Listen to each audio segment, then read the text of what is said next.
Sitcom drama serial हया, जिसकी आने वाली एपिसोड और भी दिलचस्प होने वाली है। मुबारक मजदूर जो कि कुछ दिनों के लिए उम्रे की अदायगी के लिए जा रही होती हैं, वो घर की सारी जिम्मेदारियां और घर की चाबी बड़ी भाभी यानी रिफत भाभी के हवाले करके चली जाती हैं, जो कि हया को ये बात हजम नहीं होती। और अब हया मुबारक मजदूर की गैर मौजूदगी का भरपूर फायदा उठाएगी और वो अब दोनों भाभीियों के दरमियान लड़ाई करवाएगी और इसी तरह भाई भाई को एक दूसरे के सामने लाकर खड़ा कर देगी। हया पहले ही दिन अपनी नई चाल चलती है। वो साइमा भाभी के पास जाती है और उनको वो वीडियो दिखाती है जिसमें रिफत भाभी और उनकी वालदा इनकी औलाद ना होने का जिक्र कर रही होती हैं, जबकि हया इसको और तरीके से पेश करती है और कहती है कि आपकी गैर मौजूदगी में रिफत भाभी और उनकी वालदा आपके औलाद ना होने का मजाक उड़ाती हैं और वो इस चीज का भरपूर आगे फायदा भी उठाएंगी कि प्रॉपर्टी में सारा हिस्सा उनका होगा क्योंकि आप लोगों की तो कोई औलाद नहीं है। साइमा पहले की तरह हया की बातों में आ जाती है और वो रिफत भाभी से जाके कहती है कि मुझे बहुत अफसोस हुआ है,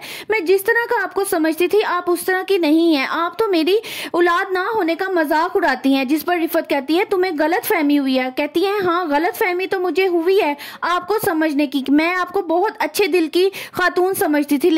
रोहान भी अब हया को पहले जैसी तवज्जो नहीं देता और ये बात हया को हजम नहीं होती। वो कहती है कि रोहान को मेरा इग्नोर करना शायद मेरा पागलपन लग रहा है, लेकिन मुझे अब दोबारा से इसको अपनी तरफ अट्रैक्ट करना होगा। हया ने रोहान की भी सोच बदलना शुरू कर दी है। जब बड़े भाई उसको कहते हैं कि हया को ये चचा को ये बात नहीं कहनी चाहिए थी, तो रोहान उस पर कहता है कि हया ने जो भी कहा है गलत तो नहीं कहा, प्रॉपर्टी में 50% शेयर तो उनका ही है और आधा प्रॉफिट तो उन्हीं को जाता है। जिस पर उसके भाई कहते हैं कि तुम्हारी भी सोच बदलना शुरू हो गई है। तो वो कहता है कि अगर वक्त के साथ सोच अच्छी हो और वो बदलने लग जाए तो इसमें कोई बुराई नहीं है।